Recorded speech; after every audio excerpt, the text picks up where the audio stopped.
मातेश्वरी जगदम्बा सरस्वती के जीवन की कुछ अलौकिक झलकियां। परमात्मा द्वारा स्थापित ज्ञान यज्ञ में, परमात्मा के ज्ञान यज्ञ में समर्पित एक ऐसा प्रतिभाशाली व्यक्तित्व जिन्हें स्नेहपूर्वक मम्मा के नाम से संबोधित किया जाता था। मम्मा को मातेश्वरी जगदम्बा सरस्वती भी कहा जाता था। आज दिनांक 24 जून उनका 60वां स्मृति दिवस है। जैसा कि हमने सुना और पढ़ा है, उसके अनुसार लौकिक परिवार, दुनियावी पढ़ाई की विद्वता विदुषिता, उम्र दराज के अनुभव, भौतिक आर्थिक स्थिति के हिसाब से वे एक सामान्य व्यक्तित्व वाली आत्मा थीं।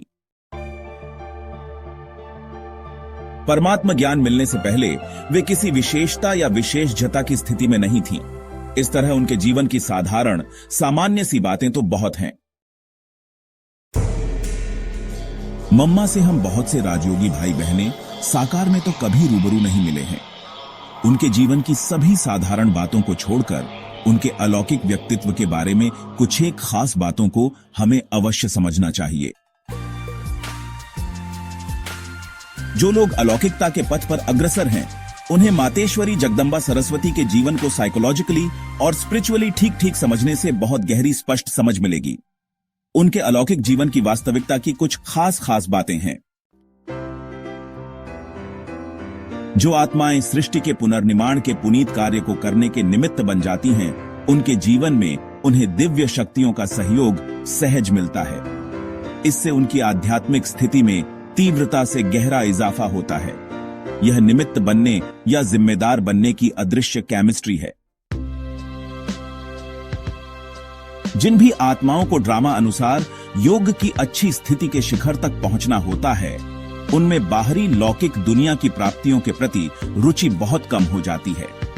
इसलिए प्रायः ऐसा होता है कि उन आत्माओं की वर्तमान जीवन की भौतिक संपन्नता की स्थिति कम या बहुत होती है। ऐसा क्यों होता है? यह अनुभव उनकी आगामी जन्म जन्मांतर की यात्रा के लिए अनिवार्य होता है। यह एक स्वाभाविक नियम की तरह काम करता है। जो आत्माएं आध्यात्मिक ज्ञान की पराकाष्ठा तक पहुंचती हैं, आध्यात्मिक समझ और अभ्यास से जिन आत्माओं की बुद्धि प्रखर दिव्य बन जाती है, उन आत्माओं ने उनके अतीत के जन्म में अज्ञान यानी तमस की स्थिति की पराकाष्ठा का अनुभव किया हुआ होता है। यह भी स्थिति के परिवर्तन का नेचुरल नियम होता है। पेड़ की जड़ों की जितनी ज्यादा गहराई होती है, उतनी ही ज्यादा उस पेड़ की ऊंचाई होती है। जितनी गहराई उतनी ही ऊंचाई, जितनी ऊंचाई उतनी ही गहराई। यह प्रकृति का नियम है जो मनुष्य आत्मा या चेतना पर भी लागू होता है। आत्मा की उच्चतम स्थिति तक पहुंचने वाली आत्माओं में उनके ज्ञान योग के गहरे अनुभव भी समाये होते हैं। आध्यात्मिक और मनोवैज्ञानिक ज्ञान की अभिव्यक्ति में प्रखरता तभी आती है जब अंतःस्थल के गहरे आध्यात्मिक लेवल पर किए हुए अनुभवों में गहराई होती है। इस गहराई का सीधा संबंध मन बुद्धि की शुद्धता और पवित्रता से होता है। जो आत्माएं गहन योग साधना के द्वारा आत्मिक अनुभवों में अपनी गहन पैठ बनाती हैं, उनके जीवन में सिंपलिसिटी स्वभावतः आ ही जाती है। यह आध्यात्मिक स्थिति की पराकाष्ठा तक पहुंचने का स्वाभाविक नियम है। अध्यात्म की साधना करने वाली आत्माओं में ऐसी आध्यात्मिक और बौद्धिक दोनों प्रकार की परिपक्वता का मेल होना भी बहुत रेयर होता है। ऐसी आत्माओं को ठीक समझने वाले भी बहुत रेयर होते हैं। फिर भी कुछ लोग ऐसी आत्माओं को ना समझते हुए भी उनके प्रति थोड़ी श्रद्धा भावना रखते हैं। जिन्हें समझ में नहीं भी आता है, फिर भी कुछ थोड़ा सा विरोधाभास होते हुए भी उनमें श्रद्धा और स्वीकार्यता का भाव रहता है। ऐसी आत्माएं अप्रत्यक्ष रहते हुए प्रत्यक्ष होती हैं। इन आध्यात्मिक तथ्यों के आधार पर और प्रकृति के नियमों के आधार पर ऐसा स्पष्ट कहा जा सकता है कि ऐसी आत्माएं विश्व ड्रामा में अपने अपने समय पर अनेकों के लिए प्रेरणादायक और विशेष लीड रोल प्ले करती हैं। प्रकृति उनकी आंतरिक आध्यात्मिक स्थिति के अनुसार उन्हें उस तरह का रोल प्ले करने के लिए स्वतः स्वभावत ऑटोमेटिकली सहयोग देती है। उन्हें विश्व ड्रामा अनुसार संयोग प्राप्त होते हैं।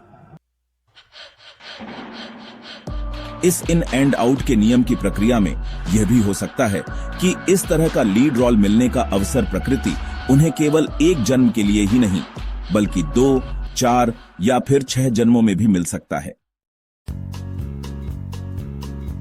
ये कुछ गहरे अध्यात्म के तथ्य हैं जो जीवन के वर्तुलाकार नियम और द्वैत के नियम के आधार पर सबको स्वतः स्पष्ट हैं। मातेश्वरी जगदम्बा सरस्वती के व्यक्तित्व पर मैंने पिछले सप्ताह भी अपने विचार और अनुभव सार्वजनिक रूप से साझा किए थे और आज 24 जून पुण्यतिथि के दिन भी हमने कुछ एक विचार और अनुभव साझा किए हैं। मातेश्वरी मम्मा के व्यक्तित्व को समझने और समझाने का यहाँ हमारा क्या भावार्थ है? हमारा भावार्थ है कि हम सबको जो अलौकिकता और अध्यात्म के पथ पर अग्रसर हैं, उन सबको इन अध्यात्म विज्ञान व मनोविज्ञान के गहरे, अदृश्य और अज्ञात तथ्यों को अवश्य समझना चाहिए। ये समझ क्या करेगी?